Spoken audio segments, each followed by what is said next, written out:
அப்பதான் நீங்க போறீங்க.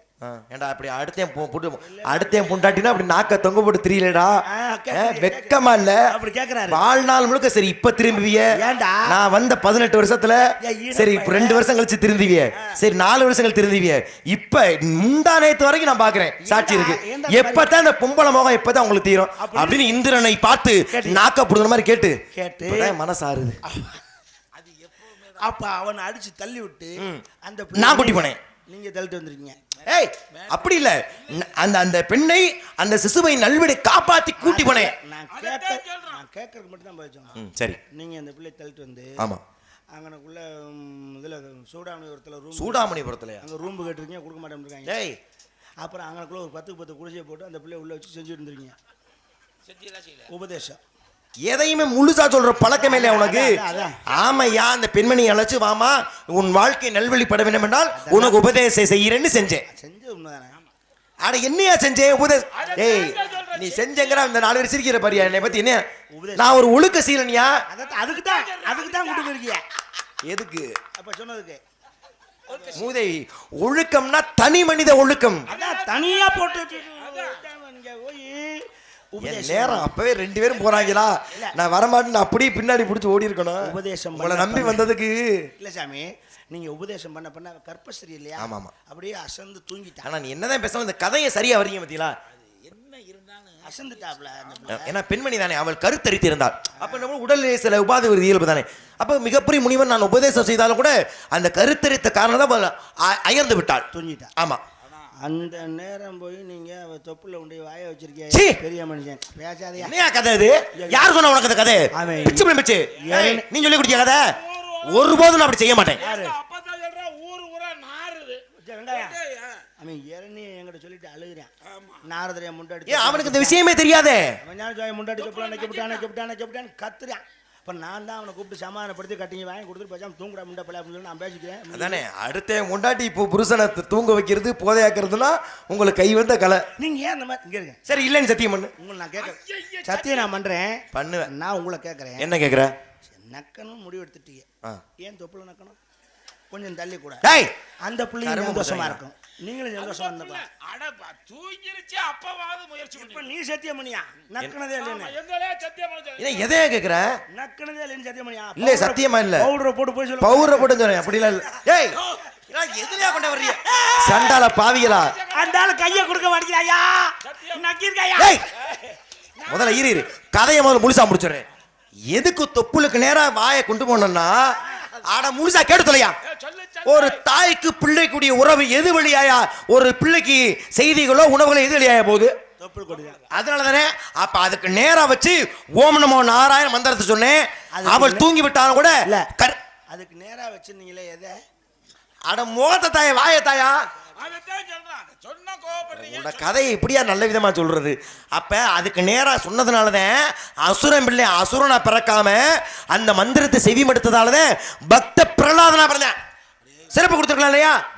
என்ன போய் நக்குனே கேக்குறேன், என்ன நியாயம் இது? இந்த அம்மா தூங்கிருச்சுல்ல, இவர் நக்குறப்ப சத்தம் கேட்டிருக்கடா.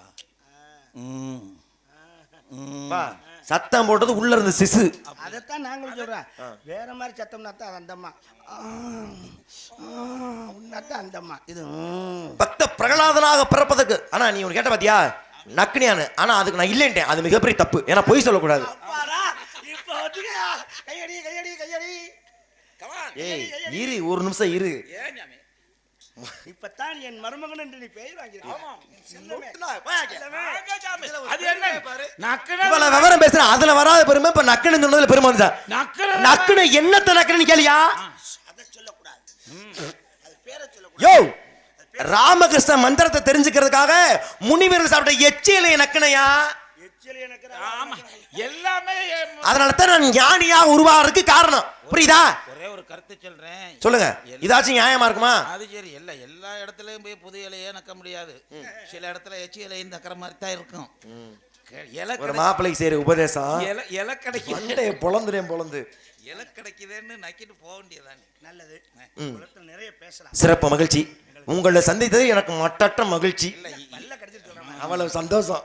சரி இதோ சத்தம் கேட்டு கொண்டிருக்கு. ஆமா உங்க பேர் சொல்லவே இல்லையா? நானாச்சும் நாரதன் சொன்னேன், உங்க பேர் சொல்லவே இல்லையே. மிகப்பெரிய குற்றம் இல்லையா? வெங்காயம் வெள்ளப்பூடு. ஏய் ஒரு காத்தேன் கருப்பேன் சுப்பேன் பேர் வச்சா நியாயம். அது என்ன பேர் வெங்காயம் வெள்ளை பூண்டுன்னு? எதுலயும் வித்தியாசமா இருக்கணும். அவன் வெள்ளைப்பூடு, நான் வெங்காயம். வெங்காயம் சுக்கானால் வெந்தயத்தால் ஆவதென்ன? இங்கார் சுமந்திருப்பார் இச்சரக்கை மங்காசி சீரகத்தை தந்த பெருங்காய ஏரகத்து செட்டியார் சொன்னார பாத்தியா? அப்ப அதற்குள்ளும் ஒரு அர்த்தம் உண்டு. சரி சிறப்பு. ஆனா 2 பேர் இருக்கியே, ஆனா சோடி ஒண்ணுதானே வந்திருக்கு. பகிர்வுல பிரச்சனை வந்துடாதா? ஏன் எங்களுக்குள் பிரச்சனையே வராது. மாப்பிள்ள நான் அங்கே போறேன், இந்த பக்கம் வந்துடாத அப்படின்னு முன்னெச்சரிக்கையா பேசிக்கிறீங்க. இல்லை, செருப்பு அங்க கிடந்தால் அந்த தெரு பக்கமே நான் போக மாட்டேன். அதே நேரம் வெள்ளப்பூடினுடைய செருப்பு அந்த பக்கம் கிடந்துச்சுன்னா அந்த பக்கம் நான் போக மாட்டேன்.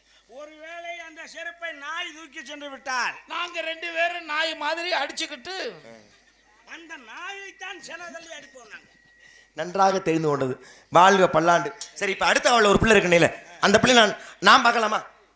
நல்லா சந்திக்கலாமா? பாருங்க. ஏன்னா நான் பார்க்காத பெண்களே கிடையாது. அது தெரியும். அது இப்ப முழுசா கேளையா? ஒன்னொன்னா இப்பதான் வருது. ரம்பை, மேனகை, ஊர்வசி, திலோத்தமை, மேலோக மாதுக்கள், நடன மாதர்கள். அங்கேயும் நடன மாதிரி தான். ஆமா, பூலோகத்து நடன மாதிரி இருந்தாலே ஒரு அற்புதமான பெண்மணி மாதவி, ஒரு ஆக சிறந்த நடன மாதாக விளை. என்ன நீ சிரிக்கிற இருந்தாலும் முறைக்கிறான்? நடன மாது தெரியுதானா? என்னடா என்ன அவ பேரை கேட்டாலும் எனக்கு புரியாது. ஏன் மாதவி ஒரு பொம்பளை, அவளை பத்தி நான் பேசுறேன். ஏய், பூலோகத்திலான நடன மாதர்களிலே ஆக சிறந்த நடனமாது. அவள் நடனத்திற்கு வசியப்பட்டுதானே கோவனை திரும்ப செய்து கொண்டாள். மிகப்பெரிய விஷயம் இல்லையா? ஏன் எவ்வளவு பெரிய சரித்திர கதையை போய் மூஞ்சி சுளிக்கிற, தலையில் அடிச்சுக்கிற?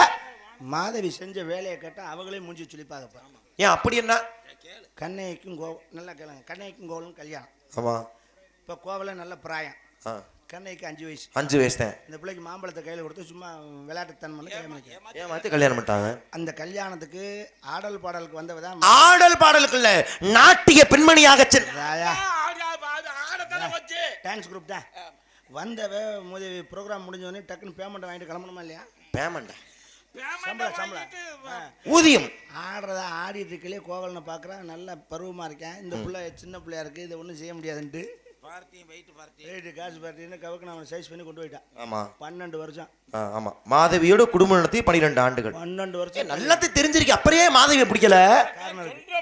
12 வருஷம் சாரை புறம் உறிஞ்சிட்டு சக்கையை விரட்டி விடுறான். ஆமாம், அப்போ அங்கேருந்து இங்கே வரேன் 12 வருஷம். இங்கே 5 வயசுல போனது. ஆமாம், 12 5 17 வயசுல இளம் பருவ வங்கையாகிறதா கண்ணகி. நல்ல கண்ணகி வெயிட்டா நிற்கிறான். ஆமாம், அவன் கோவலை அங்கே பூரா ஊதிட்டு வெறுங்குழாயை கொண்டுட்டு வர்றேன். அங்கேருந்து வெறுங்கொலாயா? புரியலையே. அப்புறம் வந்தானே இந்த பிள்ளை பார்த்துட்டு மாமா அப்படின்னு கத்தி. ஆமா, ஆர்வமாய் தாய் இப்பொழுதாவது என்னை தேடி வந்துடலே நம்ம ஆசையோடு கட்டி அணைத்தாலாம். அவன் கட்டி அணைச்சிட்டு உள்ள பெட்ரூம் போயிருக்காங்க. போயிட்டு ஒரு 5 நிமிஷத்துல வெளியே வந்துட்டாங்க 2 பேரும். ஏன் அவன் முடியல முண்டை போயிலுப்பா. அங்கே 12 வருஷம் என்ன ஒரு கதை சொல்றாரு? படுக்கையறைக்கு அழைத்து சென்றதா கதையே இல்லையே. இருக்கா? அப்போ கண்ணையை கேட்குது, என்ன மாமா படக்கணும் இப்படி, ஏன் இப்படி சங்கடப்படுறீங்க? முடியல இல்லை, நான் 12 வருஷம் அங்கே வேலை பார்த்தது அப்படின்னு. சரி மாமா போய் மாத்திரையாவது வாங்கிட்டு வாங்க அப்படின்னு சொல்லி. மாத்திரையா? ஆமாம், மாத்திரை வாங்க கண்ணகி கோவலன் அனுப்பிதான் கதை எங்கேயும் மணிமேகலை காப்பியத்தில் இல்லையே. அப்பத்தான் அழுகுறான், கையில காசே இல்லடின்னு கத்துறான். அப்பத்தான் இந்த மாமான்னு சிலம்ப கழட்டி கொடுத்து. ஓ, முகர கட்டையில் வர 2 பேரும் முகர கட்டையும். கண்ணகி உனக்கு சிலம்ப கொடுத்தது மாத்திரை வாங்குறதுக்கா? அது இல்லை, மாமா வீட்டுக்கு ஜாமான் வாங்கிட்டு தன்னுடைய வீட்டு அத்தியாவசிய பொருள் நீ சொல்ற வீட்டுக்கு ஜாமான் வாங்க. வீட்டுக்கு ஜாமான் வாங்கிட்டு உங்க ஜாமானுக்கு ஒரு மாத்திரை வாங்கிட்டு வந்துருங்க மாமான்னு சொல்லி கொடுத்து விட. அவன் போய் அவன் பூம்புகாரில் கடற்கரை ஏரியாவில் நல்ல மெடிக்கலே இல்லை. அப்போ சொல்லியிருக்காங்க மதுரையில் தான் கிடைக்கும் இந்த மாத்திரைன்னு இருக்காங்க. அப்போ கிளம்பி போயிருக்கான் மதுரை. அங்கே போயிட்டு தான் அவன் மஞ்சு பற்றி வந்துட்டு நான் இங்கே அரண்மனையில் தான் வெயிட்டான மாத்திரை கிடைக்கும்னு கூட்டு போய் அங்கே சண்டால பாவிகளா எவ்வளவு பெரிய கதையை கடைசியில் மாத்திரை வாங்க கோவலை வேண்டாம்னு சொல்லி முடிச்சிய. அதெல்லாம் எழுதாமல் இருக்காங்க இந்த கதையெல்லாம் நிறைய இருக்கு. இதுக்கப்புறம் நீங்கள் சிலப்பதிகாரம் மணிமேகலை வந்திய மண்டே 2 பேரும் பொழந்துட்டு விட்டுருவேன். நீங்க இதுக்கே இது வந்து நாங்க ராமாயணத்துல ஆரம்பிச்சோம்னா ஐயா உங்கள்கிட்ட இருந்து ராமாயணத்தை காப்பாத்துறே வேலை. முதல்ல அந்த பிள்ளை இருக்கனே அந்த பிள்ளையை வர சொல்லுங்க. ஆசி கொடுத்துட்டு உங்க தங்கைக்கு ஆசி வழங்கும். வெங்காயம் நாராயணா வெள்ளப்போடு அத்தாச்சி வர சொல்றியா? ஆமா, வெங்காயம் சாமி போயிட்டாரா? போயிட்டாப்ல. ரொம்ப சந்தோஷம். இவ்வளோ பேர் இப்போ இருந்து பார்த்துட்டு இருக்கிறீங்க. அவர் நாரதர் வந்தார். நாங்கள் இன்னைக்கு பெரிய புண்ணியம் என்னன்னா, இன்னைக்கு வந்திருக்க இதே குழு எல்லாருமே இப்போ தான் பார்க்குறேன். ராஜ நடிகர் மட்டும்தான் வரல, மீதி எல்லாருமே காசி தமிழ் காசி சங்கம் போன நிகழ்ச்சியில் 10 நாள் நாங்கள் போய் அங்கே தங்கியிருந்து காசியில் நாடகம் ஆடிட்டு வந்தோம். அங்கே காசி நாடகத்தில் என்னென்னா ஒவ்வொரு நாளும் ஒவ்வொரு நாடகம். திடீர்னு ஆமாம், கோவலன், பக்த பிரகலாதா, மதுரை வீரன், சாவித்திரி, பவளக்குடின்னு ஒவ்வொரு நாளும் ஒவ்வொரு நாடகம். நாங்கள் போனது 15 பேர் தான் போயிருந்தோம். 15 பேரில் பார்த்தீங்கன்னா வந்த நாரதர் வேடம் போட்டிருக்கக்கூடிய அன்பு மாப்பிள்ளை திருவாளர் ஜெயமாதவனும் வெங்கடேஸ்வரன் ஒரு நாரதர் வந்திருந்தார். 2 பேரும் எந்த வேஷம், ஏன்னா அவங்களுக்கு இந்த வள்ளிரமனை தவிர வேறு நாடகம் தெரியாது. நாங்கள் அங்கே உட்கார்ந்து வச்சு நாங்கள் 2 பேரும் சொல்லிக் கொடுப்போம். இதாண்டா இதான் மேட்ரு, இதான் மேட்ரு, இதை எப்படி பண்ணணும், இப்படி பண்ணணும். இல்லை, இந்த 2 ஜாம்பவான்ட்ட பிடிச்ச விஷயம் என்ன அப்படின்னா, ட்ரெயினில் போகிறப்ப அட்ட செகண்டில் ஒரு சார்ட் மாதிரி போட்டு அந்த டைமிங்கு கரெக்டாக பர்ஃபெக்டாக அந்த 2 பேருமே பண்ணாங்க. கரெக்டாக மக்கள் மத்தியிலேயே ரீச் ஆச்சு.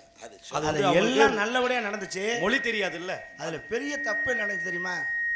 ஜெயமாதனுடைய பேக்கு ட்ரெயினில் மிஸ் ஆயிடுச்சு. கொண்டு வரணும் பேக்கு. அதில் என்னென்னா கேட்குறான், அப்படியே நம்ம இந்த மாதிரி பேக்கு எவன்ட்டையுமே கிடையாதுடா, யாரா தூக்கிட்டு போனது? அப்போ மணி என்ன சொல்கிறேன், ஒரு ஆள் தூக்கிட்டு போனால் நான் பார்த்தேங்கிறேன். ஏன்டா முண்டை பிடிச்சிருக்கலாம்லடான்னு தெரியல, விட்டுட்டேங்கிறேன். தூங்கிட்டேன், தூங்கின வாக்கில். அது ஒன்றும் கிடையாது. அதே மாதிரி பேக் ஒன்று இருந்துச்சு. அதில் ஒரு புது பேண்ட்டு சட்டை, ஒரு ஷூ இருந்துச்சு.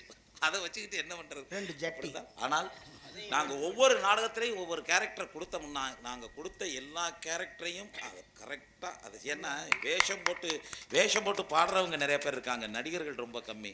அதில் என் மாப்பிள்ளையும் வெங்கடேஷும் அப்படி அருமையாக நடித்தாங்க. மாதவனை கதம்ப நிகழ்ச்சியில் கூட கொண்டே கலக்க விட்டுட்டான். என்ன வேஷம் போட்டாலும் பண்ணிட்டு இருக்காரு மாப்பிள்ளை. ஒரு சிறந்த நடிகனாக மாறி இருக்கிறார் மாப்பிள்ளை மாதவன் என்பதிலே நான் பெருமை கொள்கிறேன். மாப்பிள்ளைக்கு வாழ்த்துக்கள். கொஞ்ச காலமா பாட்டுலையும் கொஞ்சம் ஈடுபாடு இருக்கு.